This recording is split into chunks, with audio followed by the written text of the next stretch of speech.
চলমান Pakistan super league বাংলাদেশের ক্রিকেটারদের জন্য একটা সম্ভাবনার দ্বার খুলে দিয়েছিল। জিম্বাবুয়ে সিরিজের পুরোটা স্যাক্রিফাইস করে লিটন দাসকে সম্পূর্ণ আসর খেলার অনাপত্তিপত্র দিয়েছিল বাংলাদেশ ক্রিকেট বোর্ড। নাহিদ রানার ক্ষেত্রে বিসিবি স্যাক্রিফাইস করেছিল সিরিজের অর্ধেকটা। রিশাদ হোসেনও পিএসএল খেলার সুযোগ পেয়েছিলেন শুরু থেকে। এই সবকিছুই ভবিষ্যতের ইতিবাচক বার্তা বাহক হয়ে এসেছিল। তবে বিসিবির নেয়া সিদ্ধান্তে পিএসএল এ খেলতে যাওয়ায় রিশাদ লিটন রানাকে যতটা লাকি বলা যায়, উদ্ভূত পরিস্থিতির কারণে তার থেকেও বেশি আনলাকি বলা যায় বোধ করি। সার্বিক যেমন পরিস্থিতির সামনে তারা পড়েছেন এবং পড়ছেন, তাতে পাকিস্তান সুপার লিগ এই ৩ বাংলাদেশি ক্রিকেটারের জন্য অপয়া বলা যায় এভাবেও।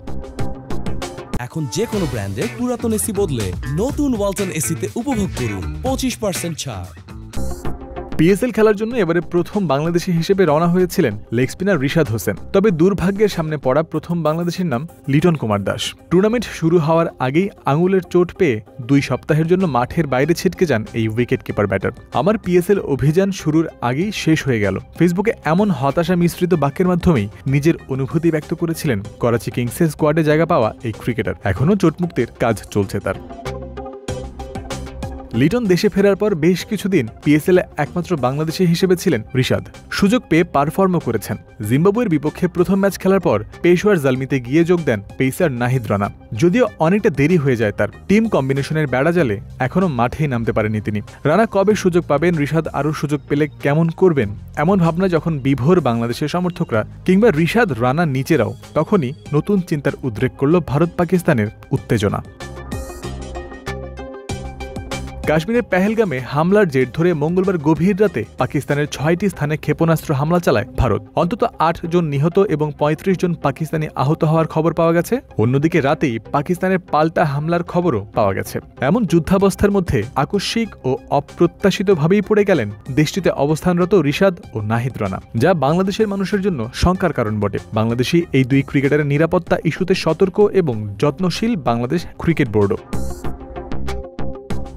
বুধবার এক সংবাদ বিজ্ঞপ্তিতে তারা জানিয়েছে, গত 24 ঘন্টার নিরাপত্তা পরিস্থিতি নিবিড়ভাবে পর্যবেক্ষণ করছে Bangladesh cricket board. Pakistan super লিগে খেলতে থাকা বাংলাদেশি ক্রিকেটারদের নিরাপত্তা ও ভালো থাকাই এই মুহূর্তে বিসিবির কাছে সবচেয়ে গুরুত্বপূর্ণ।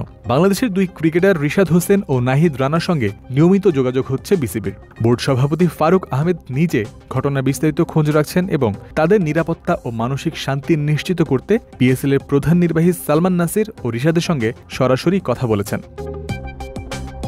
পাকিস্তান ক্রিকেট বোর্ড ও ইসলামাবাদে বাংলাদেশ হাই কমিশনের সঙ্গে সমন্বয় করে ক্রিকেটারদের নিরাপত্তা নিশ্চিত করা হচ্ছে বলে বিবৃতিতে উল্লেখ করেছে বিসিবি। যদিও পিএসএল এ বিরতি দেয়া বা বন্ধ করা নিয়ে এখনই কিছু ভাবছে না পিসিবি। আগের পরিকল্পনা মাফিকই টুর্নামেন্ট আয়োজন করা হবে বলে জানিয়েছে তারা। যদিও পাকিস্তানে অবস্থান করা রিশাদ ও নাহিদের নিরাপত্তা নিয়ে যেমন শঙ্কিত হওয়ার অবকাশ থাকে, তেমনি এমন পরিস্থিতি মানসিকভাবেও প্রভাব ফেলতে পারে তাদের ওপরেই। জয়ন্ত বিন্দু, ক্রিক ফ্রেন্সি।